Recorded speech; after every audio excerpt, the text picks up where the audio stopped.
everyone, welcome back. I hope you're all doing okay. I have grabbed my practice handout finally. I've only used it once since I didn't buy it actually. It was a gift from Ryan and the girls for my birthday like 3 months ago. So I've grabbed a few different colours. I ended up having all Madame Glam. I did pick up a Kiki London white, but I was like, actually I'm going to swap it for Madame Glam's bold white. So we've got Morning Alarm, Bellini Rose, Perfect Black, Pumpkin Palace, and obviously bold white, but I picked up Kiki London's Coconut to start off with. So you can save 30% at Madame Glam using code LittleNailRoom30, and you can save 10% at Kiki London using code TLNR. So I saw an image on, I think I was doing a bit of shopping on Shein, as you do, placed an order. I don't think there was a single nail item in that order, to be honest. It was all clothes and household stuff, because I've brought a few little like autumnal bits for the house just lately. So I've got like some weird fluffy deep burnt orange floral decorations. It's actually the same colour that I'm putting on here, Morning Alarm. And then I brought a really nice like Hessian jute crocheted runner with the same sort of colours. So like either side is natural, and then it's got like that colour in the middle. This one's Pumpkin Palace that's going on now. Then I brought like loads of not Halloween cushions, just autumnal cushions. But yeah, so I was shopping on Shein and I saw a set of nails that were clearly stolen from some artist, which they had then copied onto 24 sets of nails. So the image that they portray is on a real hand, and you can tell that it's proper like nails. A nail tech has done this, but the press-on nails that you receive, I mean, you can't complain. They're like £1.48 or £1.50, something really, really stupid for 24 nails. But scrolling through the images of the advert, the nails just look like 3D printed. It looks like they have just had like just printed onto it. There's no, I don't know, there's no straight like bold lines. There's just not a lot of detail put into them. You know, you can tell something is printed and you can tell when something has been painted. It's like that. So I was like, you know what, I actually love the real nail techs, like the advert image. So I was like, I'm going to recreate them, but change it up slightly. So I've put Morning Alarm, which is the darker of the burnt oranges, on the thumb. Then we've gone with Pumpkin Palace on the pinky, 2 coats of them, and then I top coated them. I wish I could have actually added a bit of glitter onto them.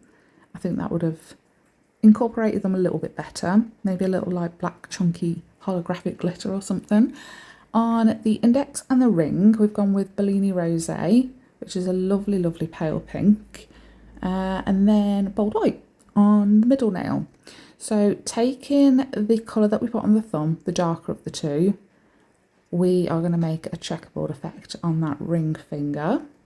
So I use the long striping brush first to put those lines in, and I was thinking about popping it in the lamp to cure those lines in place, just in case I make a mistake when it comes to filling them all in. Now, they're not perfect squares, are they? Some of them are rectangles, for God's sake, but I don't think it matters all that much. It's just get it done, super simple, nice and easy, but a bit of a showstopper as well. So yeah, I was gonna put them in the lamp after I did the first like lines to do the checkerboard effect, but it is an actual nightmare trying to put this hand in the lamp. So I never ended up doing that. I just went straight in, and you'll find that throughout this design I take a little bit of a different route than I do if I'm doing like press-ons. So it's easy to just pop it in the lamp when you've just got one nail and it's like not attached to anything. But when it's a hand that is screwed onto things and you can't just pop it off, I think I need like a magnetised one. It'll be a lot easier that way. Although like I have to unscrew this one and then put it in the lamp, or pick up the lamp and put the hand in and hold the lamp there. So it's a bit of a nightmare. I've used a stamping plate that has got a couple of little black black bats. I mean, you can paint them any colour you want, but I put them in black because that is what was on the picture. I think there was only one bat on this nail, and I added a few little black dots in the end to tie it up with the things that we're going to do to the index finger. So using Pumpkin Palace and the dotting tool, we're going to do 6 dots in a nice little circle, and then we're going to pull into the centre of all of them to create some lovely petals.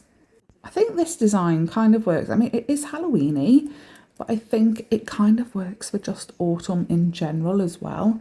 I know you've got the bats and the ghost, but just the colours in general, I think they don't scream Halloween. You know how some nails are just, they're just Halloween. That's all they can possibly be. But these, because of the nails and the more muted tones, I think these would work really well as just generic September, October nails. I'm going to wear some nails for the whole of September and October. Well, not the whole, because you shouldn't do that. 8 weeks, it's a bit of a stretch. But if you were having your nails done at the end of September, these will be a good set to last. You won't have to go and change them again until November, and then it'll be Christmas. I am so excited for Christmas nails, beyond excited. So we've done the flower and I've cured it and then used Morning Alarm, which is the thumbnail colour, and popped that as the centre of the flower. Don't think I've cured it yet. I've moved straight on to doing a black star. Again, not cured that, moved straight on to doing a white heart, which was really hard to see on camera and in the pictures. In real life, you can really see the heart, but the Bellini Rosé gets a little bit washed out, I think, on camera, which is a bit of a shame because it is a really nice pink. So then once they are done, I'm going to take, I think it's Morning Alarm, the same darker toned orange and a bit of black, and just add some dots all over that nail, and then carrying on with the black dots, pop them on, remove the hair, pop them on the nail that has the bats on them, just like I said, to tie it all off. The checkerboard actually had to have 2 coats. I don't know whether I said, but yeah, had to go in and do the checkerboard again with a second coat, just to make sure that it was really vibrant and standing out a little bit more.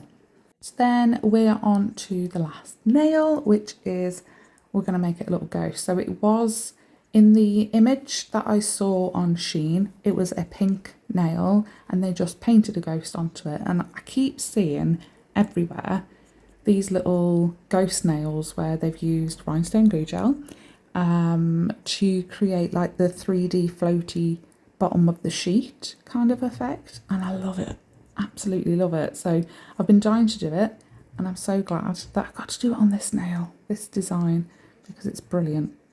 So I just put a little blob of the rhinestone glue gel on the very tip of the nail and then pull up towards the cuticle, nice and slowly though. You don't want to go too fast because it's such a thick gel. You need to give it time to follow the movement of the brush, follow the movement that you're making it go. So nice and slow drag and it will work a little bit better. And then we're just going to flash cure in between each one. So I'm just giving 10 to 15 seconds in between each little blob and drag that I do. And then we just need to fully cure in the lamp and give them all a little top coat.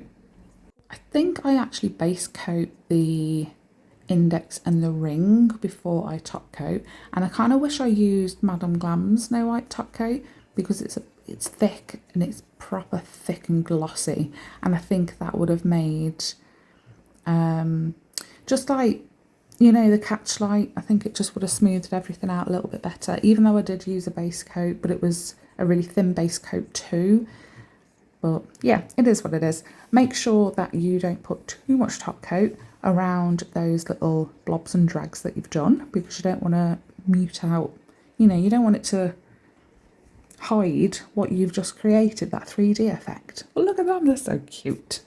I hope you like them as well. I really, really do. Really like them. I might have to recreate them in almond and pop them on myself because they are that stinking cute. I don't know how I'll get on with the 3D ghost effect though. Maybe I'll just do him 2D. I don't know. We'll see. So as usual, everything I've used in this tutorial is going to be listed down below, linked as well with discount codes. So lots of places, not just the stuff that I've used in the video, lots of other companies too. So if you're ever shopping anywhere, have a quick look in the list in the description box first and see if you can save yourself any pennies. Thanks so much for watching. Please don't forget to hit like and subscribe, and I'll see you in the next one.